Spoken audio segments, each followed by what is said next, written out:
अस्सलामुअलैकुम नाजरीन, आज बात करेंगे कुर्बानी के जानवरों के हवाले से। हमारे साथ कारी मोहम्मद हसन रज़ा कादरी साहब मौजूद हैं।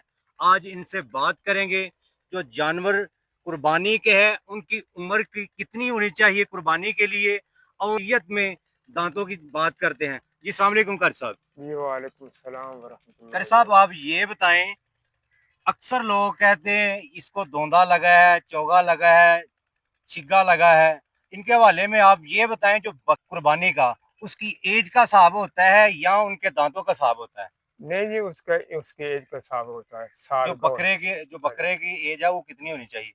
यानी कि बकरे की ਜਿਹੜੀ एज है वो साल होनी चाहिए। साल होनी चाहिए। ਉਹ ਆਪਣਾ ਜਿਹੜੇ ਦੰਦਾਂ ਦੀ ਗੱਲ ਕਰਦੇ ਨੇ, जी ਉਹ जी, ਨਾ ਦੋਂਦਿਆਂ ਦੀ ਗੱਲ ਹੈ ਨਾ ਚੌਗੇ ਦੀ ਗੱਲ ਹੈ। शरी ਦੰਦ मसला है जो, ਸ਼ਰਈ ਮਸਲਾ ਇਹ ਹੈ ਕਿ ਸਾਲ ਦਾ ਪੂਰਾ ਹੋਣਾ ਚਾਹੀਦਾ, साल का ਉਮਰ होना चाहिए। ਉਮਰ ਪੂਰੀ ਹੋਣੀ ਚਾਹੀਦੀ ਹੈ। जी जी, ਬਾਕੀ ਦੋਂਦੇ ਚਿਗੇ ਜਿਹੜੀ ਅਸੀਂ ਆਪਣਾ ਮਸਲਿਆਂ ਦੇ ਟਸਲੇ ਬਣਾਏ ਹੁੰਦੇ, ਅਸੀਂ ਆਪਣੇ ਕੋਲੋਂ ਗੱਲ ਕਰਨੇ ਆ। ठीक है। ਦੰਦ ਤੋੜ ਲਏ ਜਾਂ ਨਾ ਤੋੜੇ ਤੇ ਆਖੇ ਕਿ ਨਹੀਂ ਲੱਗਦਾ, ਦੋਂਦਾ ਨਹੀਂ ਤੇ ਇਹ ਨਹੀਂ ਕੁਰਬਾਨੀ ਤੇ ਲੱਗਦਾ।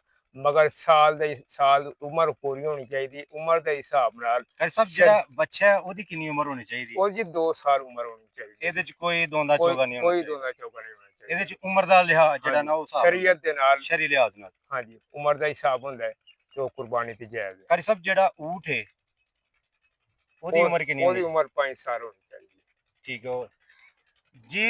शरी जो मसला है ना, कारी साहब ने बताया है कि जो बकरा है उसकी एज 1 साल होनी चाहिए, और बछड़े की 2 साल होनी चाहिए, और ऊंट की जो है ना 5 साल होनी चाहिए। ये नहीं इसको दोंदा लगा है, इसको चोगा लगा है, इसको छिग्गा लगा है, नहीं। शरी जो मसला है ये उम्र का मसला है।